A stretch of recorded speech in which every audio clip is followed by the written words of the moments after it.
Hello, everybody. Welcome to another episode of the Family Show, the very awesome Family Show. And with me today, I have Richard Stone. He's the CEO of Storywork International, and he is a co-author on a book called Story Intelligence. And you talk about something in there that's quite interesting called the SKI, the Story Intelligence, and different story powers. So I kind of wanted to talk about those. And thank you for being on the show today. Oh, it's a pleasure to be here with you. Thanks for taking the time to have me on. Yep. And when you went into writing this book, what kind of inspired the writing of it and wanting to share the different story powers? Well, I've been working with storytelling for now about 30 plus years and seeing its impact on people's lives in all kinds of ways, either personally, professionally. I've been working with organizations and businesses. And inevitably, what I've discovered is that story is it interpenetrates everything we do. We're swimming in stories, Right. and we are story creatures. We don't even realize that that's really the kind of that's our currency in life. That's the thing that we use to get through life, and we see ourselves, our lives as a story. We see other people through the lens of story.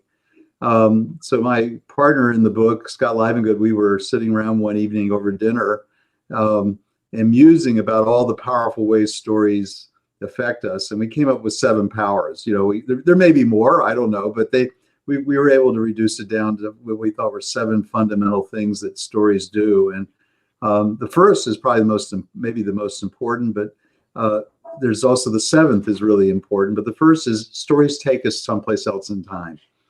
They allow us to go into the past, into the future.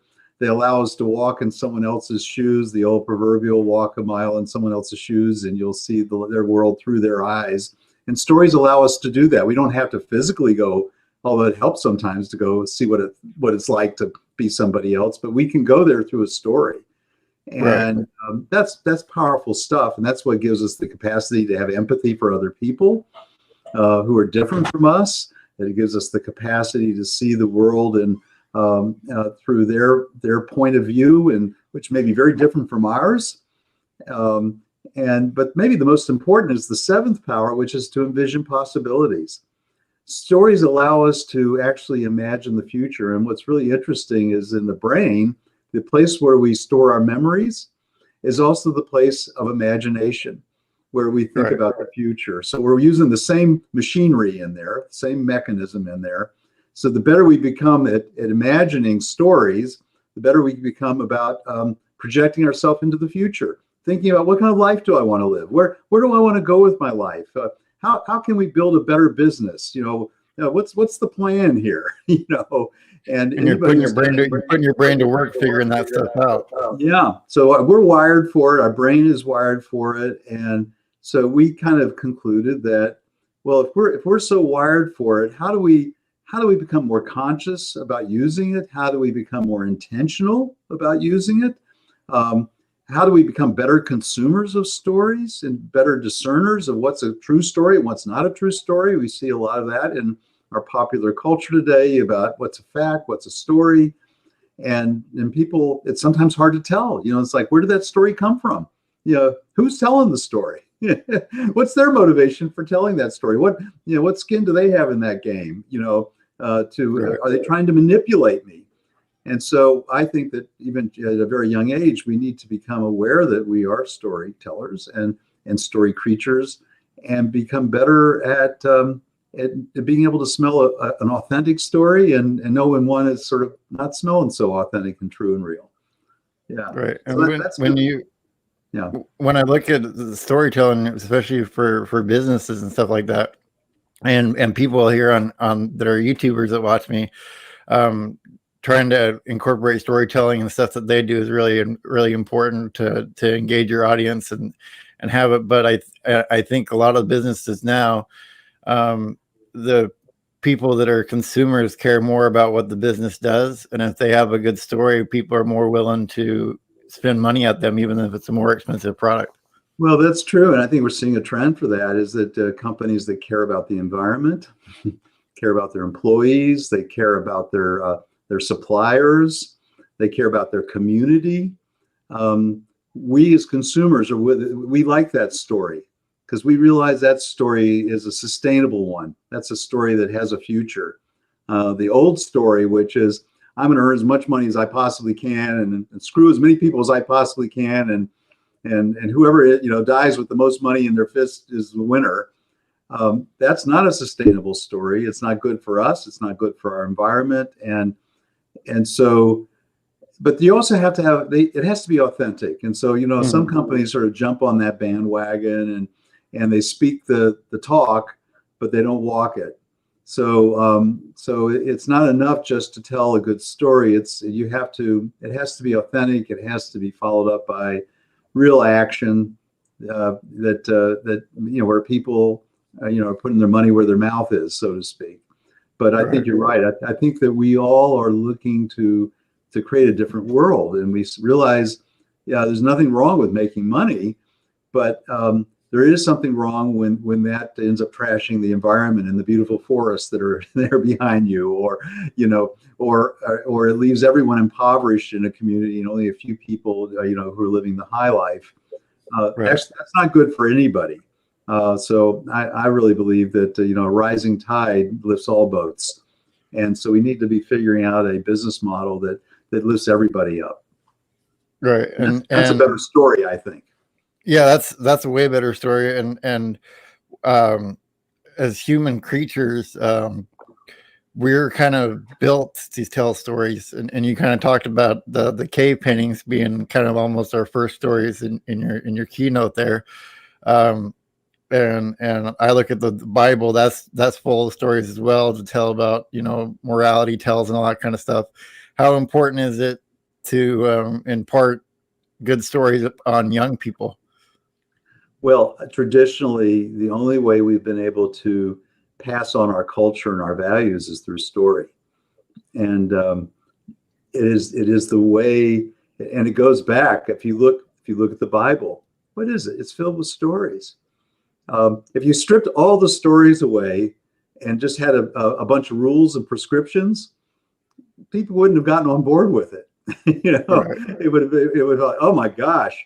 So it's through the stories that we're able to engage people, and indigenous people have understood this for a long time. They've understood the power of that. And for example, not far from where you are in Washington, up in go up the coast up into Alaska and in northwest of Canada, the Inuit, they've understood how powerful storytelling is. And so for a child is going too near the seawall, they won't yell at the kid, "Hey, get away from that seawall! It's dangerous there." They bring it and say, "Come here a second. Let me tell you, there's this creature who lives out in the ocean, and she has a slimy sack on her back, and she loves to come up and grab children and stick them in her sack and dive into the depths of the oceans." Now, the kids may know this is a bit of a story, but it gets the point across differently than just admonishing them not to go near the seawall. So, so stories, we are wired for it, and if we start with children very young, we begin to build the neural pathways to understand that the character does X and it has consequence. It has a Y consequence over here, and children learn about the consequences for their behavior through the stories. That actions have consequences, and they result in certain things and either doing harm or good for people. And so it is the only way to convey our values, I think, is through story. And even I'm Jewish, so in fact I just had a conversation with our rabbi, and there's actually a commandment to tell the story, the Exodus story of leaving Egypt. Okay, it's not like this is a good story to tell. You're commanded to tell this story every year. That's the Passover. Why did their forefathers, going back thousands of years, understand this technology of story to say it's important you tell this story every year, because to be reminded because we today, as we tell the story, it's as though we are leaving Egypt. We are being freed from slavery, and so it gives us empathy for those who are enslaved, or who are being oppressed, and Right. they understood it was important. That story was really pivotal to just the very character of the religion. So every religion's got that. Jesus taught in parables, and he was a rabbi, right? Right. And so what? He could have said, "Now don't do these 5 things." No one would remember that. But what he did is he told stories, and people remembered the stories, and he taught that way. So it's a really, and that's one of the powers of story. I call it enabling, the power to enable learning, because from the Oneida tradition, one of my teachers, she said they don't even have a word for teach. The closest translation would be enabler of learning, because they understood that the story does something to help the learner make connections. And they would never do what we often do with our fables and say, therefore, children, at the end, here's the conclusion and what the lesson we want you to get from the story. They would say, well, what might you learn from this story? And they would get a child to reflect on what the meaning. And so the child starts to make the connections. And a 5-year-old here's a story one way, and a 10-year-old has a different point of view, and a 15-year-old sees it differently, and obviously. So it's important. Right. And along with that, when you look at the screens that we have now, it seems like the only way that you can really grab somebody is if you can get their attention with the good story, to where you engulf them in that, because people still binge watch stuff on like Netflix. They'll still watch a story. So how do you translate storytelling into something where you can grab people right away? Well, this is an interesting challenge, because we're flooded with stories today, right? You can go on YouTube, and it's like, and there's just thousands of stories, and you could just get sucked in, and some are better than others. So those tend to be the ones that draw. Some of them tend to rely on sort of fantastic stuff, or unbelievable stuff. But sometimes they're just little story. I saw a story the other day. It was about a woman who was befriended by a goose that lived in a pond. It turned out she was not a wild goose. It had probably been raised in captivity, and it came up immediately, and they became buddies, and she found a home for it.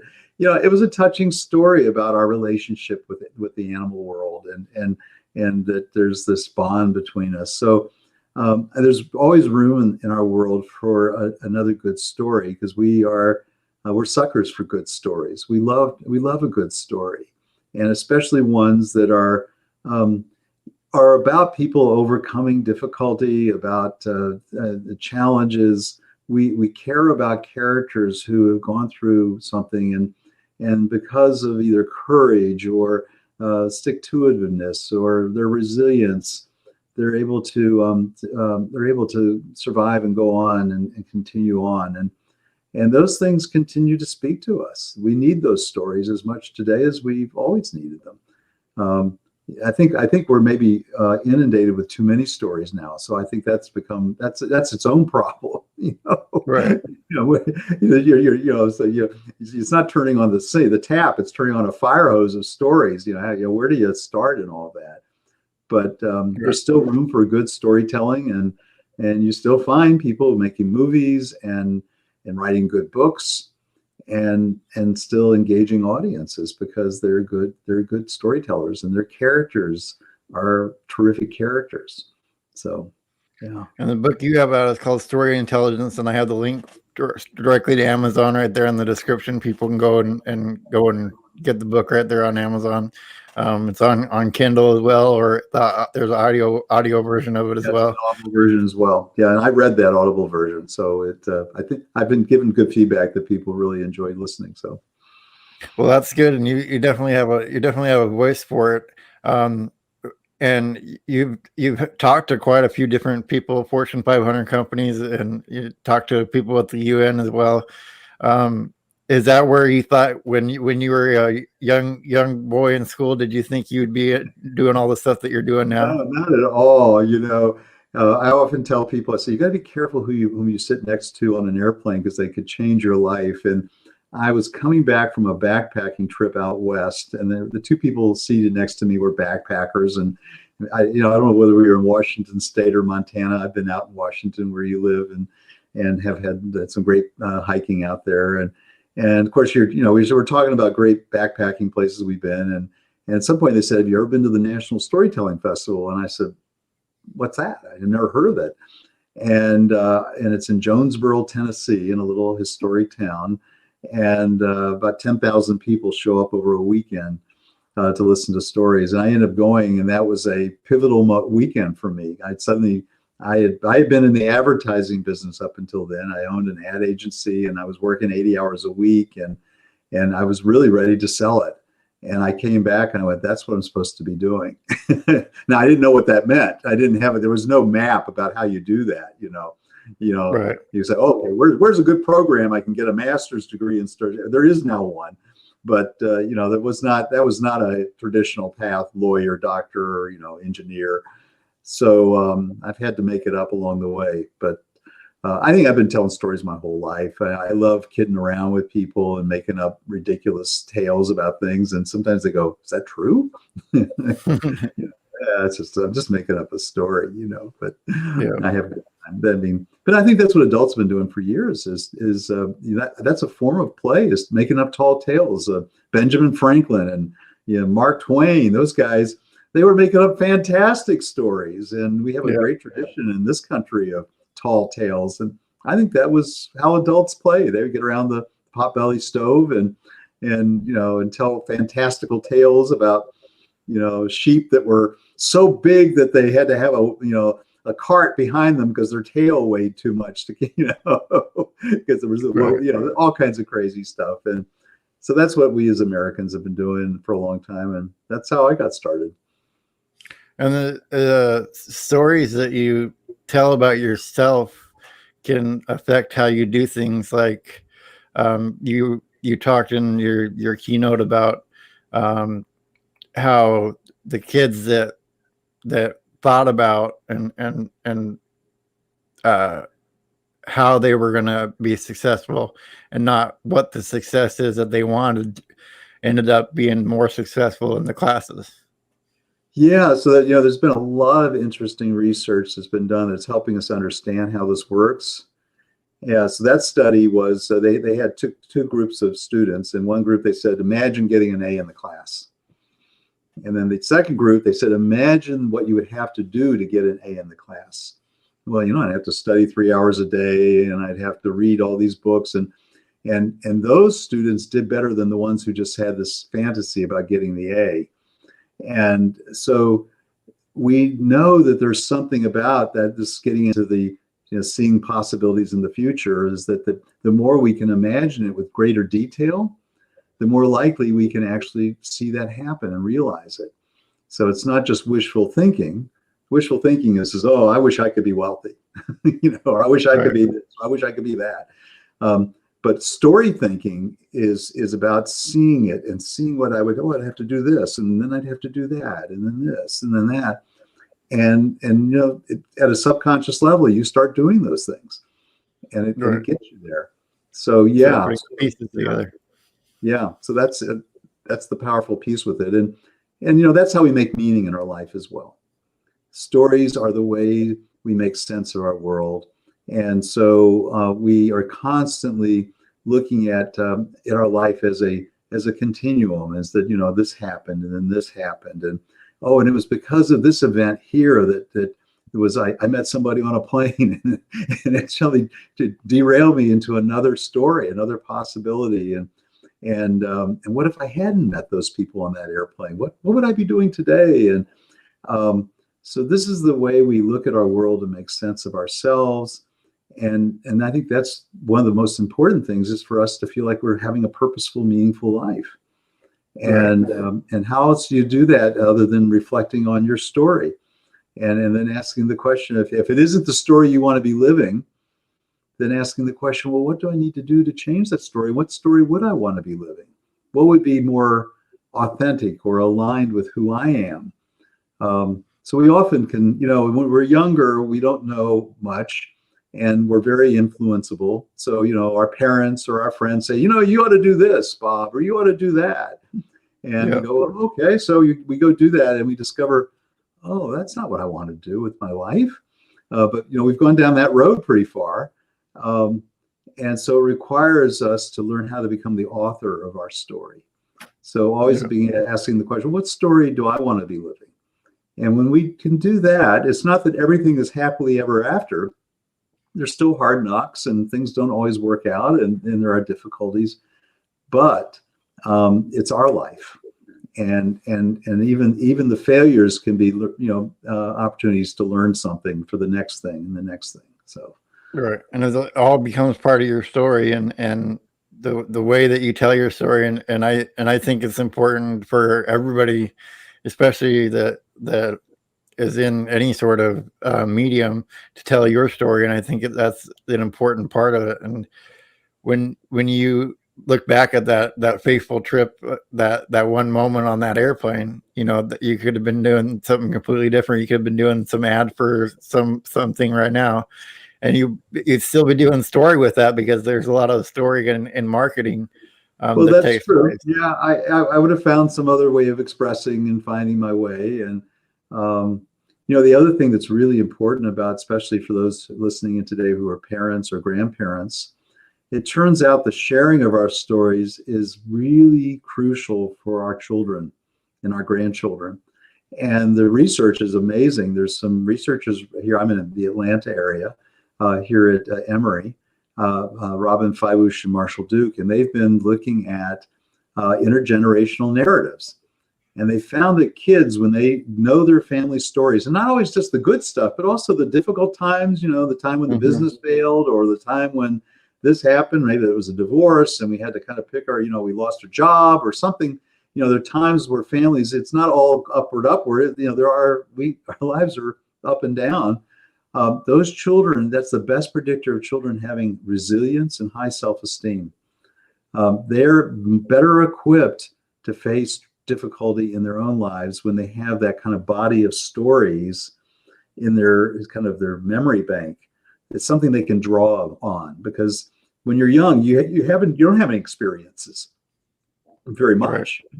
Right. So if you face difficulty, at least you can go, well, God, Dad and Mom got through something like this. I guess I can too. And right. and so now this becomes a touchstone for you that allows you to say, oh, I think I could get through this. And so I think that's really crucial for families. And they say, it's not about, having a formal story time. It's, you're chopping vegetables, making dinner, and often we don't think our kids are listening when we're telling stories. They're rolling their eyes, or they seem distracted. They're listening, and that sometimes they'll, 5 years later they go, yeah, you told me that story, and they can repeat it verbatim to you, and they think, oh, they really were listening. So they are paying attention. They are hearing the stories, and it is making an impact and is really invaluable for their own development and growth. Yeah, and I think I've told people that's the parents that are still around. I said, I wish I would have got to know all of my dad's stories that he never told me, because I'm sure there's tons that he never got told me because I wasn't old enough for him yet and stuff like that. And I would have liked known him just so that I had the wisdom. And so what you're saying is spot on, because that's the one thing that I think is important for people to do that still have kids, is tell them all your stories, the good and the bad, so that they know that life isn't always just, the good stuff, and that they went through hard stuff as well. Yeah. And I'm the same, Bob. I know very little about my mother at all, because I just wasn't keyed into asking questions about her life. And my dad lived to 98, so I had more time with him, and she died pretty young. And then with my grandpa, there's a story I grew up about my grandfather, that he stole his brother's ticket to come to America. Wow. And that's what I heard always as a kid, that George stole his brother's ticket. And I knew nothing more than that. I never said, hey, George, did you really steal your brother's ticket? What happened to your brother? And, right. Families have these incredible stories, and I ended up doing a performance piece a few years ago as part of an evening with another person. And I created a story. I called it The Ticket. And so all I have, it was like, an archaeologist might find a little shard of pottery and they'll go, okay, I think this was a pot, or it was a plate, or because they can kind of imagine how it fit in. And so all I had was this pottery shard. My grandfather stole his brother's ticket. So I imagine what it was like as a 13-year-old. He was 13 years old. And every day his brother was coming home talking about, he's going to go to America, in America, you can be somebody. And my grandfather had this a tradition. It was like old Europeans, they would take a cube of sugar and put it between their teeth and drink their tea through the sugar. And anybody who's, somebody who grew up in the old world like that. And so I imagine his brother always said, in America, you can drink a cup of tea. You can have a cube of sugar with every cup of tea, Right. And so he took it. He when his brother came home and said, I got the ticket, he took the ticket in his head. And eventually apparently did bring his brother over. But, anyway, so sometimes we have to be kind of sleuths, have to dig these things up. That shows you the power of the story, though. That his brother just saying that kind of stuff led him to be like, I've got to get the ticket because that's my ticket to a better life and to not be here. Right. Interesting. Yeah. So I want to thank you for being on today. And what I always tell people is stop waiting for life to happen and make life happen. And you've made life happen doing what you're doing and writing the book that you've written and all that kind of stuff. And the book that you guys can check out, it's called Story Intelligence, and it goes deeper into detail about all this stuff and can help you if you're making videos and all that kind of stuff, help you make better videos and really show you the importance of story and all that kind of stuff from the little bit that I went in and read of it. Is there anything else that you want to let the people know out there today? No, I'm just very appreciative about being on the show and being able to share a little of my story with your audience. So thanks for having me, Bob. Well, thank you. And everybody else, I'll see you in the next episode.